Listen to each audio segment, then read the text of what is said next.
नमस्कार, ABP news पर मैं हूं आपके साथ शीरी। आज की बड़ी खबर यही है कि यूपी में शुक्रवार को हुई हिंसा और आज रविवार को उसका हिसाब हो रहा है। प्रयागराज में हिंसा के मास्टरमाइंड कहे जाने वाले जावेद अहमद पंप के घर पर अब भी बुलडोजर चल रहा है। बड़ी खबर आपको बता दें, पिछले करीब 4 घंटे से मुख्य साजिशकर्ता कहे जाने वाले जावेद अहमद के घर पर कार्रवाई हो रही है। बुलडोजर से जावेद अहमद पंप का घर तोड़ा जा रहा है। जावेद अहमद पंप पर प्रयागराज हिंसा के दौरान लोगों को भड़काने, साजिश रचने और पत्थरबाजी करवाने के लिए उकसाने का आरोप है। आपको तस्वीरें भी हम दिखाएंगे कि किस तरीके से ये कार्रवाई पिछले 5 घंटे से लगातार जारी है। 4 घंटों से आप 5 तस्वीरें देख रहे हैं। प्रयागराज की ये तस्वीरें जावेद अहमद पंप के घर पर हो रहे एक्शन की है। मास्टरमाइंड पर ये एक्शन है। 10 जून को जो हिंसा हुई थी उसका मास्टरमाइंड जावेद अहमद पंप को कहा जा रहा है। सीधे रुख कर लेते हैं, हमारे साथ हमारे संवाददाता रणवीर, जो कि सीधा सुबह से लगातार हमें इस खबर पर अपडेट कर रहे हैं। रणवीर, 4 घंटे हो चुके हैं, ये एक्शन अब भी जारी है। क्या तस्वीरें और अपडेट वहां से? जी बिल्कुल, 4 घंटे होने को हैं और ये जो अभियान है ये भी खत्म होने वाला है। मैं तस्वीरें दिखाने को कहूँगा अपने कैमरामैन प्रेम सिंह को कि किस तरीके से ये करेली के इलाके में जावेद मोहम्मद के घर को गिराने की जो कार्रवाई थी वो लगभग पूरी होने वाली है। घर के पिछले हिस्से से आप देखिए बुलडोज़र ने पूरे जो कमरे थे वो तोड़ना शुरू किया और अब आगे का जो हिस्सा है, सिर्फ जो फर्स्ट फ्लोर की बालकनी थी और उसका थोड़ा सा जो पार्ट आगे की दीवार का है वो बचा है। बाकी पूरा घर मलबा बन चुका है और परसों तक ये घर था क्योंकि इस घर में लोग थे। कल ये मकान बना क्योंकि घर से लोग निकले और आज ये मकान मलबा बन गया। और ये संदेश है उन लोगों को जिन्होंने पत्थर बरसाए, साजिशें की, पुलिस पर पथराव किया और माहौल बिगाड़ने की कोशिश की। ऐसे में कल नोटिस लगाया गया और नोटिस लगाने के बाद आज सुबह से आप देखिए 11 बजे का इंतज़ार था कि क्या कार्रवाई होगी या नहीं होगी और 12 बजे के आसपास बड़ी संख्या में सुरक्षा बल यहाँ पहुँचे। एक भी विरोध की आवाज़ सुनने को नहीं मिली और ये जो पूरी कार्रवाई है, ये कार्रवाई अब अपने मुकाम पर पहुंचने वाली है, जहां पर आगे का हिस्सा जो थोड़ा सा बचा हुआ है वो गिराया जा रहा है। 3 बुलडोजर्स का इस्तेमाल किया गया और लगभग 1000 के आसपास पुलिस और पीएसी के जो जवान थे वो मौजूद रहे। महिला पुलिसकर्मी मौजूद रही। घर की पहले जांच की गई, ये सुनिश्चित किया गया कि घर में कोई मौजूद तो नहीं है।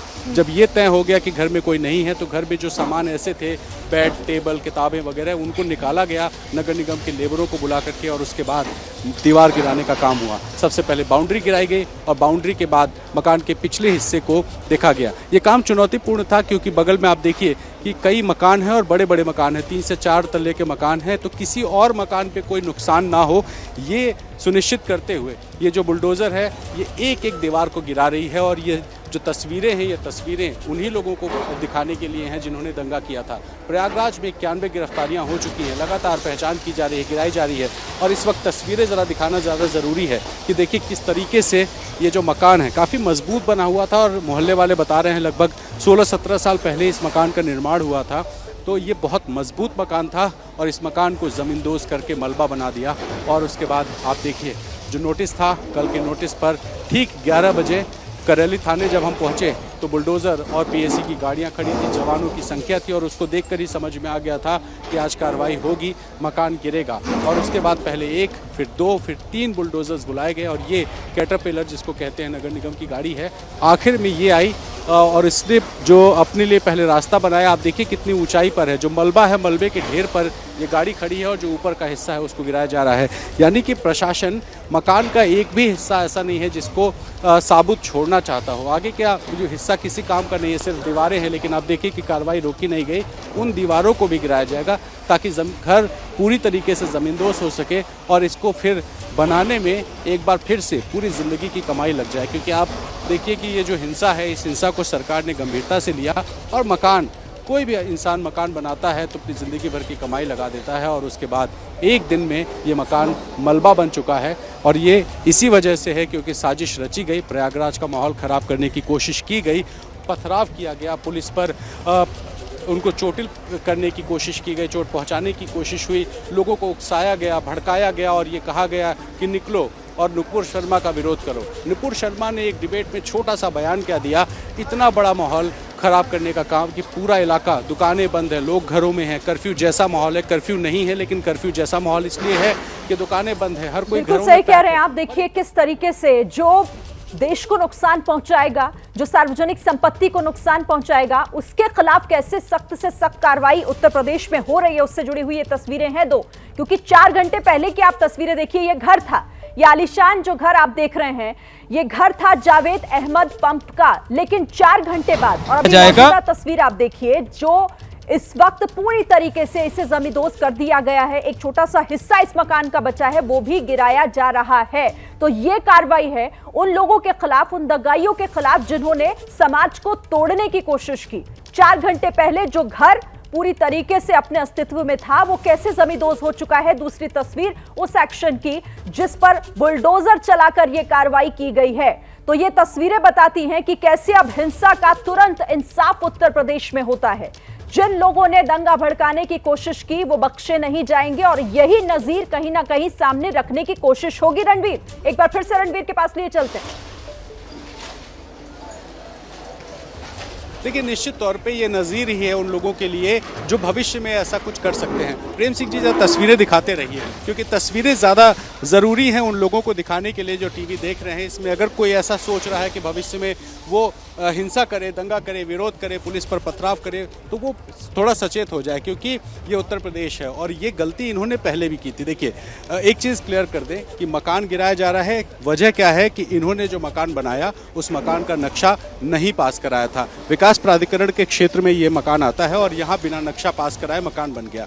मकान खड़ा था, सालों से लोग रह रहे थे, लेकिन जब इस मकान के रहने वाले ने गलती की, साजिश की, सोशल मीडिया प्लेटफॉर्म्स पर कई ऐसे स्लोगन्स और मैसेजेस लोगों को किए कि लोग उकसें, भड़कें और विवाद करें, तब ये कार्रवाई हुई। लेकिन लोगों को उकसाने का, भड़काने का नतीजा क्या हो सकता है, ये तस्वीरें साफ तौर पर बता रही हैं। बुलडोजर से पूरा मकान जमींदोज कर दिया गया है। एक बार फिर से तस्वीरों के जरिए जानकारी भी दीजिएगा वहां से, रणवीर, माफ कीजिएगा।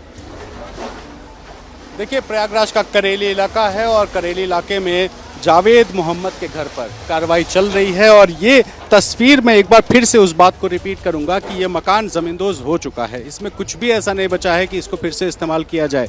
लेकिन आगे की जो थोड़ी सी बालकनी की का हिस्सा है, उस हिस्से को भी सरकार छोड़ना नहीं चाहती है।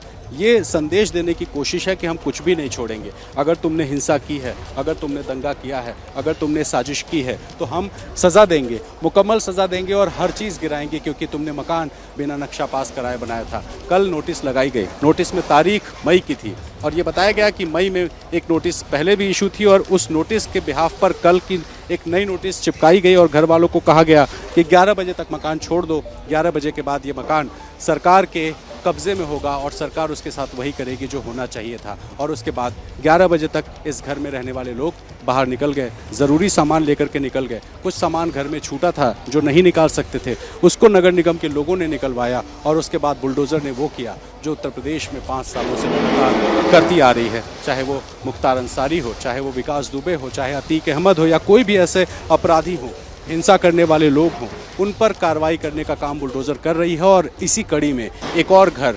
जावेद मोहम्मद का प्रयागराज में, जो प्रयागराज की हिंसा का साजिशकर्ता बताया गया है, उसको गिराकर सज़ा दी गई है। एक सज़ा जेल में रह कर के सज़ा काट रहा है, तो दूसरी सज़ा घर खोकर दी जा रही है, घर गिरा करके दी जा रही है। जावेद मोहम्मद अब जेल में है, कितनी सज़ा होगी ये तो कोर्ट तय करेगा, लेकिन फ़िलहाल एक सज़ा घर गिराकर सरकार ने दे दी है, क्योंकि घर बिना नक्शा पास कराए बनवाया गया था और उसी आधार पर सरकार को एक मौका मिला उस साजिशकर्ता पर एक कार्रवाई करने का जिसने माहौल बिगाड़ने की कोशिश की पिछले जुमे के दिन। और आपको बताएं कि पिछले जुमे को जब कानपुर में हिंसा हुई थी, तो कानपुर में भी स्वरूप नगर में कार्रवाई की गई। कल वहां बुलडोज़र चला, तो प्रयागराज में 48 घंटे नहीं बीते कि फिर से बुलडोज़र आ गया। और आप देखिए, बुलडोज़र चढ़ा ही जा रहा है, मलबे के ऊपर चढ़कर जो भी ऊपर का हिस्सा बचा है उसको गिरा करके नीचे उसी तरह का मलबा बना देगा जो मलबा उठा करके पत्थर के रूप में पुलिस पर फेंका गया था। और अब ये जितने पत्थर पुलिस पर फेंके गए थे, इस मकान को तोड़कर उतना ही मलबे में पत्थर बना दिए गए हैं और दिखा दिया गया कि अगर कोई भी कानून व्यवस्था बिगाड़ने की कोशिश करेगा, कानून को हाथ मिलेगा, तो उसके साथ वही होगा जो जावेद मोहम्मद और इसके जैसे तमाम लोगों पर हुए हैं। और अभी तो ये शुरुआत है, क्योंकि 91 गिरफ्तारियाँ हुई हैं, 5000 अज्ञात लोग इसमें हैं, 70 नामजद थे। और इसके अलावा 91 की जो गिरफ्तारी हुई है, ऐसे लोगों के भी मकान की पैमाइश कराई जा रही है। तहसील के राजस्व विभाग से जुड़े लोग घरों पर जा रहे हैं, नक्शे चेक कर रहे हैं और नक्शे चेक करके ये सुनिश्चित कर रहे हैं कि नक्शा पास है कि नहीं या कमियां हैं कि नहीं। यानी कि सरकार की मंशा ये है कि जावेद मोहम्मद जैसे जितने भी जावेद होंगे, जितने भी ऐसे लोग होंगे जो पत्थर उठाए थे, उन सब पर कार्रवाई होगी। जी ठीक है रणवीर, लगातार तस्वीरों के माध्यम से रणवीर वहां की मौजूदा स्थिति अभी बता रहे हैं कि कैसे बुलडोजर की कार्रवाई ने पूरा जो घर है वो जमींदोज कर दिया है। तो कुछ शुक्रवार को हिंसा और अब उसके हिसाब की बारी। रांची की बात कर लेते हैं। रांची हिंसा में 2 लोगों की मौत के बाद अब शांति बनी हुई है। रांची हिंसा के मामले में आपको ये जानकारी दे दें कि अब तक 25 FIR हो चुकी है। कुल मिलाकर अब तक 42 लोग नामजद हैं, जबकि सैकड़ों अज्ञात लोगों के खिलाफ FIR है। सिर्फ 6 थाना क्षेत्रों में धारा 144 लागू है। रांची हिंसा का सहारनपुर कनेक्शन भी सामने आ रहा है। इस सवाल का जवाब ढूंढा जा रहा है कि क्या हिंसा के पीछे कोई सोची समझी साजिश थी। जिस तरह से अभी शुरुआती तौर पर चीजें निकलकर सामने आ रही हैं, वो कम से कम इसी तरफ इशारा कर रही है। जुमे को हिंसा, रविवार को फ्लैग मार्च, शुक्रवार को पत्थरबाजी, आज पुलिस का शक्ति प्रदर्शन के बहाने आगजनी, आज शांति बहाली की कोशिश। इस वक्त हम रांची में मेन रोड पर यहीं पर शुक्रवार को हिंसा भड़की थी। देखिए यहाँ पे धारा 144 लागू है। हालात को सामान्य करने की कोशिश की जा रही है। रैपिड एक्शन फोर्स और रांची पुलिस के द्वारा जो है मार्च निकाला जा रहा है, गश्ती दी जा रही है। शांति लौटने के बाद इंटरनेट पर लगा प्रतिबंध हटा दिया गया। वहीं पुलिस अब आरोपियों की धरपकड़ में लगी है। इसी कड़ी में रांची हिंसा में नाम जुड़ रहा है यूपी के सहारनपुर का। इस वक्त हम रांची के मेन रोड पे खड़े हैं। यही वो एरिया है जहां पर शुक्रवार को नमाज के बाद प्रदर्शन मुस्लिम लोगों ने किया था। उसके बाद हिंसा भी भड़की थी। इसमें एक बड़ी बात निकल कर यह सामने आ रही है कि ये जो पूरा घटना है इसका यूपी कनेक्शन सामने आ रहा है। जो जानकारी मिल रही है उसके अनुसार सहारनपुर से करीब 1 दर्जन लोग एक हफ्ता पहले रांची आए थे, अलग अलग जगह पर रह रहे थे और मुस्लिम युवाओं को हिंसा करने के लिए, प्रदर्शन करने के लिए उकसा रहे थे। धर्म के आधार पर उनका ब्रेन वॉश करने की कोशिश कर रहे थे। उनकी बात में कहीं ना कहीं यहाँ के मुस्लिम युवा आए हैं। वहीं पुलिस जांच में लगी है। सहारनपुर एंगल से भी पुलिस ने इनकार नहीं किया है। कोई भी निर्दोष को किसी तरह की कोई परेशानी नहीं होगी, लेकिन जो दोषी वो कहीं के भी होंगे, कहीं के भी किसी स्वरूप में होंगे, डायरेक्ट हैं, इनडायरेक्ट हैं, पर्दे के पीछे हैं, यदि इसका रूल कहीं किसी का मिलता है तो हम लोग कार्रवाई करेंगे।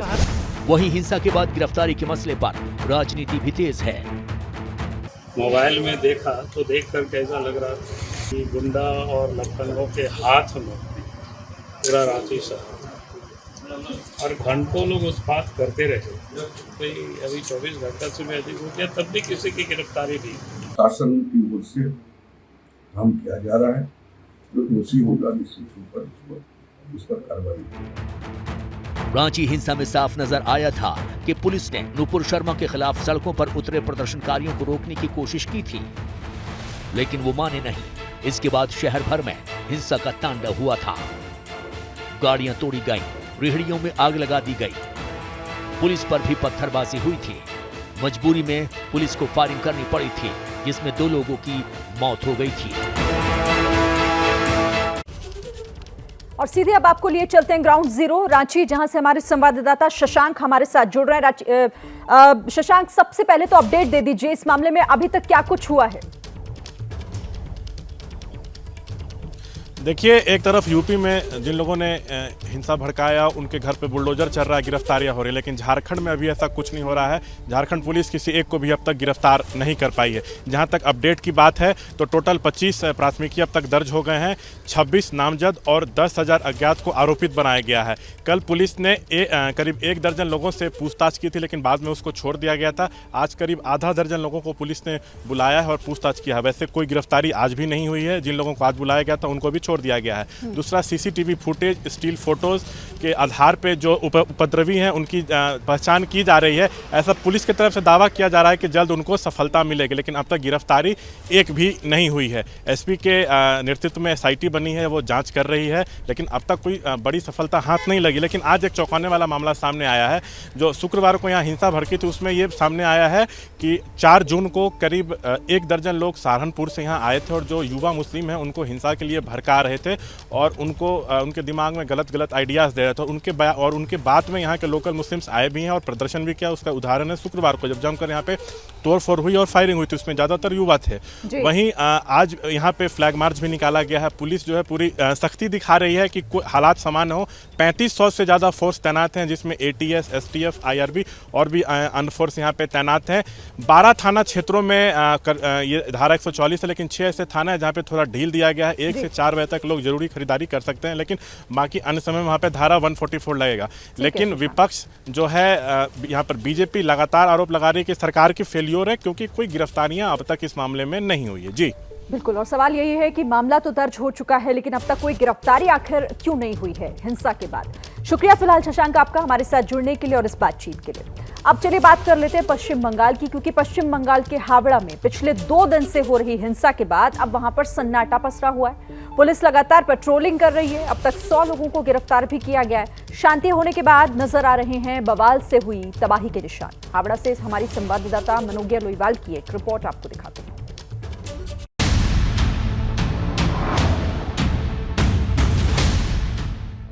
ये तस्वीर है देश के अभिमान नेताजी सुभाष चंद्र बोस के, जिसे उपद्रवियों ने तोड़ दिया। पांचला बाजार इलाके में नेताजी संघ में बवालियों ने जमकर तोड़फोड़ और आगजनी की। फ्री क्लिनिक का सामान लूट लिया गया, यानी न देश की शान देखी गई, न सेवा का सामान देखा। बस हावड़ा में मची तो तबाही। समय 4:30 बजे, यानी कि वो समय जब इस घड़ी पर पत्थर मार के इसे हमेशा के लिए रोक दिया गया। ये घड़ी उस बात का गवाह है कि इस पूरे नेताजी संघ में क्या हुआ था। दरवाजे, खिड़कियां, जो सामान मिला वो सब तोड़ दिया गया। अब पुलिस हिंसाग्रस्त इलाकों में गश्त लगा रही है। शांति के बाद विश्वास बहाली की कोशिश की जा रही है। ADG साउथ बंगाल सिद्धिनाथ गुप्ता से लेकर हावड़ा SP की, हावड़ा रूरल की नई SP, सभी यहाँ पर लगातार इन इलाकों का जायजा भी ले रहे हैं, मुआयना भी कर रहे हैं। और ये ध्यान में रखा जा रहा है कि आसपास जिस तरह से घटनाएं हुई हैं वो अब कम से कम दोबारा ना हो। हावड़ा के बाद मुर्शिदाबाद के बेलडांगा थाने के प्रभारी को भी बदल दिया गया है। यहाँ भी शुक्रवार रात भीड़ ने थाने पर हमला किया था। पुलिस पर पथराव ही नहीं, बम भी फेंका गया था। घटना में पुलिसकर्मी जख्मी हो गया था। सवाल यह है कि जब हिंसा हो रही थी तब पुलिस मूक दर्शक क्यों बनी रही? आखिर 2 दिन तक हिंसा क्यों होने दी गई?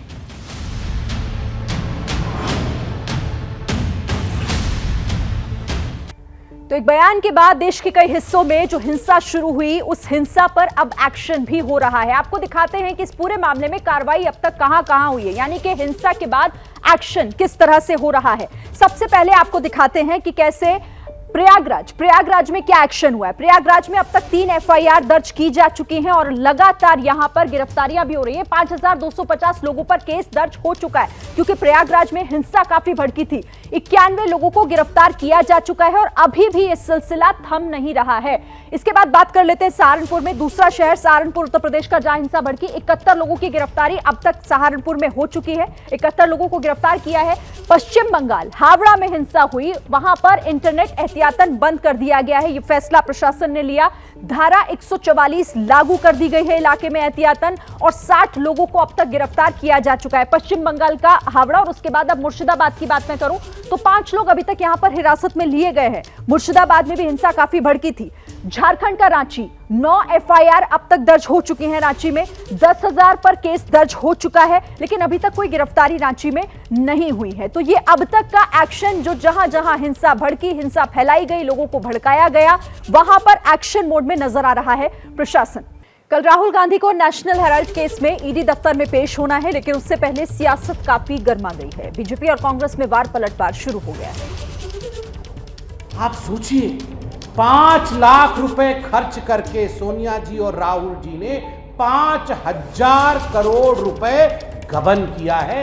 यह है नेशनल हेराल्ड का केस। और आज दोनों मां बेटे जो बेल पे बाहर हैं, आज वो यहां ड्रामा कर रहे हैं। राहुल गांधी जाके ED के सामने सत्य को कबूल करें कि हां उन्होंने 500 करोड़ का गबन किया है। नेशनल हेराल्ड के केस में उन्होंने जिस प्रकार की चोरी की है उस विषय को वो बताएं। इसी से the rule of the land would be followed. Congress party को छुपाना होता तो वो अपने अकाउंट्स में बताती नहीं। ऑडिट हुआ और ऑडिट होने के बाद इलेक्शन कमीशन ने उसको स्वीकार किया, इन्फोर्समेंट डायरेक्टरेट ने स्वीकार किया, कोई एफआईआर है नहीं, फिर भी सोनिया जी और राहुल जी पर राजनीतिक दबाव डालने का ये कुटिल प्रयास है। जिस परिवार से दो लोगों ने देश के अखंडता एकता के लिए शहादत दी, वो ऐसे समन्स और ऐसे बुलावे से और झूठे प्रकरणों से क्या डरेगा? डरने वाले नहीं है।